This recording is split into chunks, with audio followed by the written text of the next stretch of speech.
Hello everyone. 7 chapter start करते हैं solid geometry का। चैप्टर कौन सा आपके पास? कोन। ठीक है, तो कोन की जो सबसे पहले डेफिनेशन करते हैं कि हमारे पास क्या है। A cone is a surface generated by a moving straight line which pass through a fixed point and satisfy one more condition. For example, it may intersect a given curve, touch a given surface or make given angle with a given line through a fixed point.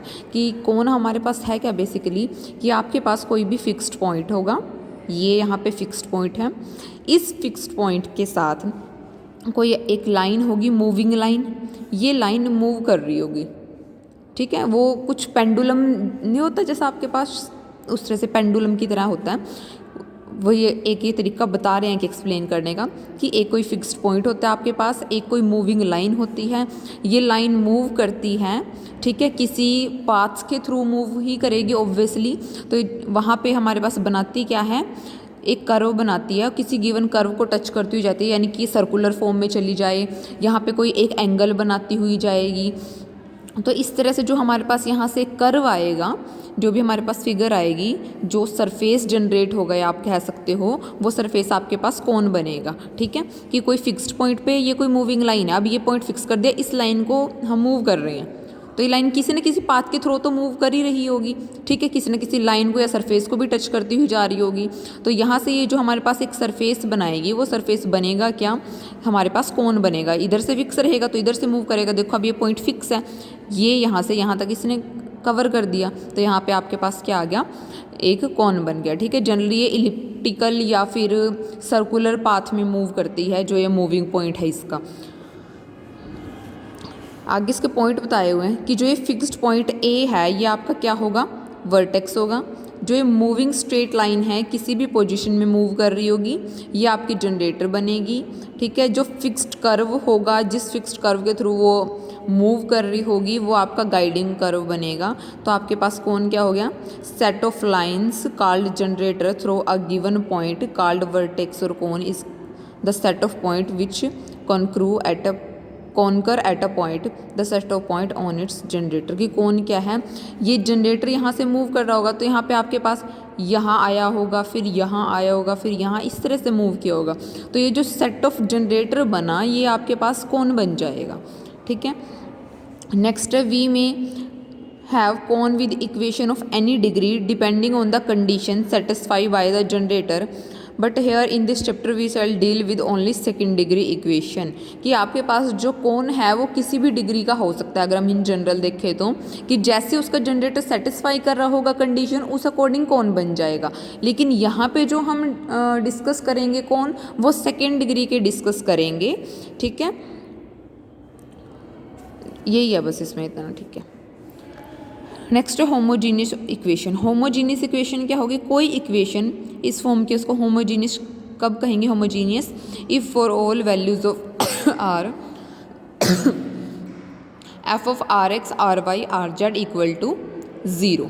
ठीक है, यहाँ आपके पास बताया हुआ है कि किस तरह की इक्वेशन होगी कि A X square 2hxy plus B Y square equal to 0, या फिर इस तरह की होगी। ये कैसे होंगी, होमोजीनियस ऑफ सेकेंड डिग्री। या फिर आप क्या कह सकते हो, an equation in X Y Z in which every term is of same degree is called homogeneous equation. अब ये ऊपर वाले इक्वेशंस हैं, यहाँ पे देखो हर एक टर्म 2 डिग्री की है, हर एक की पावर 2 बन रही है कंबाइन करके, यहाँ पे भी देख लो। ठीक है, तो ये आपके पास क्या बनेगी, होमोजीनियस इक्वेशन बनेगी।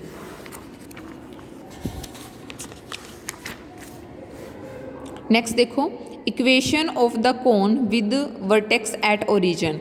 कि कोन की इक्वेशन क्या होगी जब उसकी वर्टेक्स कहाँ हो, ओरिजिन पे। ठीक है, ये कैसी होगी, होमोजीनियस होगी। अब यहाँ से इसको जस्ट एक ब्रीफली देख लो कि आर्टिकल में आपको किस तरह से प्रोसीड करना है, इसी तरह से हम क्वेश्चन में प्रोसीड करेंगे। ये आपके पास क्या है, इक्वेशन ऑफ कोन है जिसकी वर्टेक्स ओरिजिन पे है। पी x1 y1 z1 कोई भी पॉइंट है कोन पे। ठीक है, पी कोई भी पॉइंट है, तो ये कौन पे है, तो कौन की इक्वेशन को सेटिस्फाई कर रहा होगा, सेटिस्फाई करा दिया। कोई हमारे पास इक्वेशन जो जनरेटर बनेगा ओ पी, ये किस फॉर्म का होगा, इस तरह का होगा। ठीक है, तो इसको किसी आर के इक्वल रख दिया, तो कोई पॉइंट जनरेटर ओ पी पे किस तरह का होगा, आर के इक्वल रख के एक्स वाई जेड निकाल देंगे। और हमने डेफिनेशन में किया है कि जो जनरेटर है वो कोन का ही पार्ट होता है, ठीक है, lies completely on cone. Generator उसी का तो पार्ट होता है जैसे हम इस लाइन को लेके चल रहे हैं, ठीक है, जैसे अभी मैंने डेफिनेशन में बताया था कि यही जो जनरेटर लाइन है यही मूव करके कोन को बनाती है, तो ये खुद भी कोन का ही पार्ट होगी। तो हमारे पास जो हर एक पॉइंट है जनरेटर वाला वो कोन पे भी लाई कर रहा होगा। अब ये देखो, अगर आप इसको एज अ लाइन कंसीडर करो जनरेटर लाइन की तरह, तो ये वाले पॉइंट कोन पे जनरेटर लाइन पे लाई कर रहा है, लेकिन ये साथ के साथ कोन का भी तो पार्ट है, ठीक है। तो ये वाले पॉइंट आपके जनरेटिंग लाइन पे भी हैं, लेकिन साथ के साथ वही कोन का पार्ट है, तो यही पॉइंट कोन पे भी होंगे। तो ये वाले पॉइंट आपके कोन पे भी होंगे, तो ये कोन को भी सेटिस्फाई कर रहे होंगे। तो यहाँ से हमें क्या मिला सेकेंड एंड फोर्थ से, कि ये जो हमारे पास इक्वेशन है ये होमोजीनियस होती है, ठीक है, क्योंकि अभी हमने डेफिनेशन में किया कि वो आर की सभी वैल्यूज़ के लिए क्या रहे, इक्वल टू 0 रहे।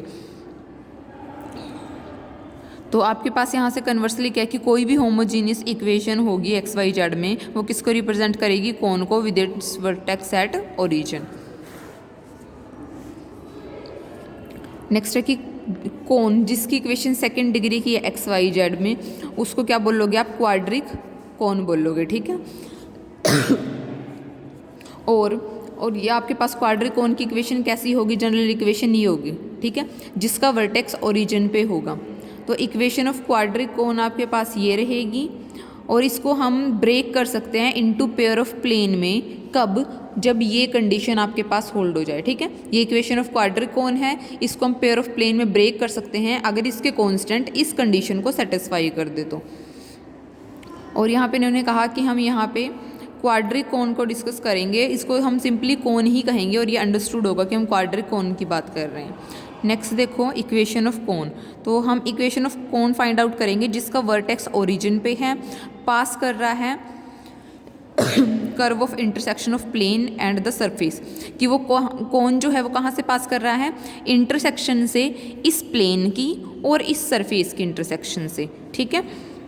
अब इसका तरीका देख लो कैसे प्रोसीड करना है। यहाँ पे इसको राइट हैंड साइड में 1 बना दोगे, प्लेन के p से डिवाइड कर दो। अब यहाँ पे इसकी भी राइट हैंड साइड में 1 है, तो अगर राइट हैंड साइड इक्वल है तो लेफ्ट हैंड साइड को भी कंपेयर कर दो।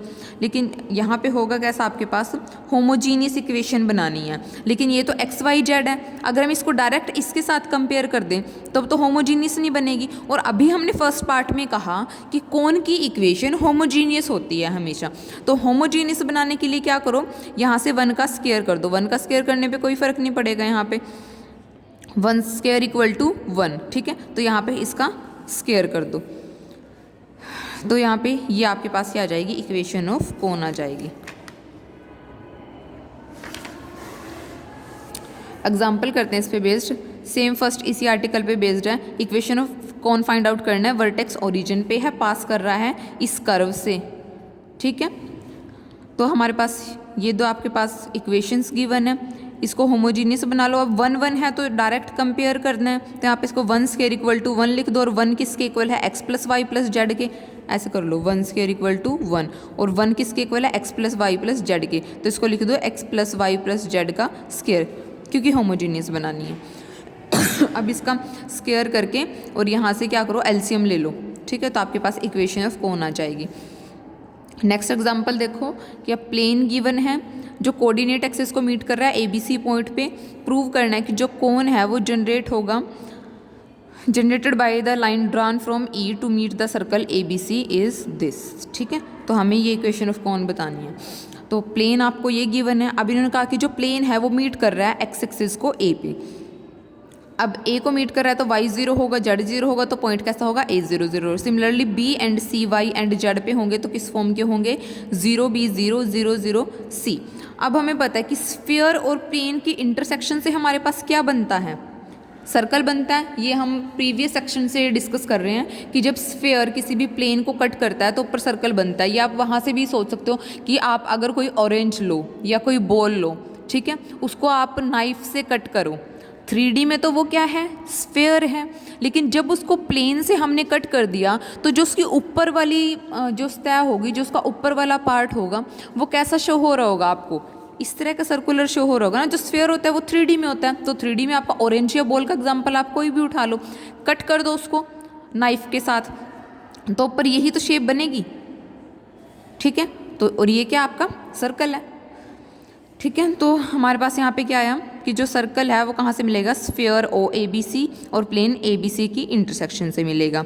लेकिन जो स्फीयर है जो पास कर रहा होगा ओ ए बी सी से, उसकी इक्वेशन क्या होती है, ये इक्वेशन होती है आपकी ओरिजिन से पास कर रहा है तो d0 होता है। और ये हम पहले भी पिछले चैप्टर में काफ़ी बार इक्वेशन निकाल चुके हैं कि जब कोई भी स्फीयर इन पॉइंट से पास कर रहा होगा, a0 0 0 b0 0 0 c और फोर्थ पॉइंट कौन सा होगा 0 0 0, निकाल के भी देख सकते हो, स्फीयर ये आएगा, ठीक है। अब यहाँ पे इस इक्वेशन की और स्फीयर की हेल्प से इक्वेशन ऑफ कोन निकालना है हमने। यहाँ पे क्या करो, इनको जो सिंगल पावर है राइट हैंड साइड में लेके जाओ, X square plus Y square plus Z square 2 में है तो इधर लेफ्ट हैंड साइड में एज इट इज़, इधर भेज दो इनको राइट हैंड साइड में। अब 1 की वैल्यू क्या है, ये है, तो इसको आप कैसे लिख सकते हो, अगर आप इस इक्वेशन को लिखो X square plus Y square plus Z square equal to A X plus B Y plus C Z into में 1 लिख सकते हो। और 1 की वैल्यू क्या है, X by A plus Y by B plus Z by में सी। तो यहाँ पे आप क्या करो, जो 1 की वैल्यू है वो एज इट इज़ रख दो। यहाँ पे हम स्क्वायर वगैरह कुछ नहीं कर रहे हैं क्योंकि यहाँ पे एक्स वाई जेड की टर्म ऑलरेडी आ चुकी है। जब आप प्रोडक्ट करोगे तो वो वैसे ही होमोजीनियस बन जाएगी, ठीक है। तो यहाँ पे सिंपल 1 की वैल्यू रख दी, प्रोडक्ट की, और आपके पास इक्वेशन ऑफ कोन आ जाएगी। लास्ट एग्जाम्पल करते हैं इस एक्सरसाइज का। Plane through O X and O Y includes an angle alpha, show that their line of intersection lies on the cone this. ये हमें प्रूव करना है, ठीक है, कि उनकी जो लाइन ऑफ इंटरसेक्शन है वो इस कोन पे लाई कर रही है। अब कोई जो प्लेन है जो पास कर रहा है ओ एक्स से, वहाँ पे वाई 0 होगा जेड 0 होगा। अब या तो आप उस प्लेन की इक्वेशन इस एक्स एक्सिस पे ले सकते हो, लेकिन हम वहाँ नहीं लेके इस टाइप की इक्वेशन ले रहे हैं Y plus k1 Z type की, क्योंकि अगर यहाँ पे वाई भी 0 है जेड भी 0 है तो आप रख के देख लो इक्वेशन सेटिस्फाई हो रही है, वाई को 0 रखो जेड को 0 रखो तो 0 इक्वल टू 0। तो हम इस टाइप की इक्वेशन यहाँ पे कंसीडर कर सकते हैं, ठीक है। और ये हम क्यों कर रहे हैं, क्योंकि अगर आप दूसरे वाली इक्वेशन कंसीडर करोगे कि वो एक्स के पैरेलल जा रहा होगा या ओरिजिन से पास करोगा सिर्फ ओ एक्स प्लेन में, तो वहाँ से आपको आगे वैल्यूज़ नहीं मिलेंगी, तो इसलिए हमने इस टाइप की इक्वेशन कंसीडर किया, ठीक है। अब सेम आप ओ वाई के लिए कंसीडर करो, जेड 0 है एक्स 0 है तो Z 2 plus k2 x consider कर दिया। अब जो डायरेक्शन को साइन है फर्स्ट वाले के जो नॉर्मल प्लेन के होंगे वो क्या होंगे, डायरेक्ट एक्स वाई जेड के कोफिशिएंट, एक्स का कोफिशिएंट 0 है, वाई का 1 है, जेड का k1 है। Direction of cosine of normal plane to second क्या होंगे, एक्स का कोफिशिएंट k2 देन 0 देन 1, ठीक है। अब जो अल्फ़ा एंगल है वो प्लेन 1 एंड 2 के बीच का है तो इनके नॉर्मल के बीच का भी होगा। तो टेंजेंट अल्फ़ा का आपके पास फॉर्मूला क्या होता है, ये फॉर्मूला लिखा हुआ है, डायरेक्ट यहीं से निकाल लो। तो यहाँ पे निकालने का तरीका क्या है, वैसे आप ये फॉर्मूला लगा के भी निकाल सकते हो, मतलब इसको सिंपलर फॉर्म में अगर निकालना है थोड़ा निकालने में ईजी रहेगा। इस तरह से देख लो, जिस तरह से आप डिटर्मिनेंट नहीं निकालते थे उस तरह से। कि सबसे पहले तो फर्स्ट कॉलम को हाइड करो, यहाँ प्रोडक्ट 1 माइनस 0 उसका स्क्वायर। सेकंड में अब हम रिवर्स चलते हैं, सेकंड कॉलम को हाइड करो, रिवर्स चलो, k1 k2 माइनस 0 का स्क्वायर। थर्ड वाले में थर्ड कॉलम को हाइड कर लो, 0 माइनस k2, ठीक है। तो ये इस तरह से आएंगे यहाँ पे, और ये आपके पास फॉर्मूला लिखा हुआ है, या तो इसके टाइप से कर लेना, ठीक है। इसको ओपन करके देख लेना। नेक्स्ट जो होगा वो L1, यहाँ पे L मिसिंग है, वहाँ पे M मिसिंग होगा, ठीक है। और रिवर्स होगा कि L2 N1 minus L1 N2 इस टाइप से, ठीक है, उसका स्क्वायर। फिर ऐसे ही नेक्स्ट वाले में N मिसिंग होगा तो वहाँ पे क्या हो जाएगा, L1 M2 माइनस L2, एक सेकेंड, हाँ, L2 M1 इस टाइप से, ठीक है। और नीचे क्या होगा, L1 L2 यानी कि 0 into k2 1 into 0 k1 into 1, ये डायरेक्ट इनका सम, ठीक है। तो ये स्क्वायर को ओपन करो, ये आपके पास बनेगा, दोनों साइड स्क्वायर कर दो तो टेंजेंट स्क्वायर ये बना। अब फर्स्ट वाले से k1 की निकाल लो, सेकंड वाले से k2 की निकाल लो, इनकी वैल्यू रखोगे तो आपके पास यही इक्वेशन आएगी, ठीक है। तो यहाँ से हमारी फर्स्ट एक्सरसाइज कंप्लीट होगी, सेकंड करेंगे नेक्स्ट लेक्चर में।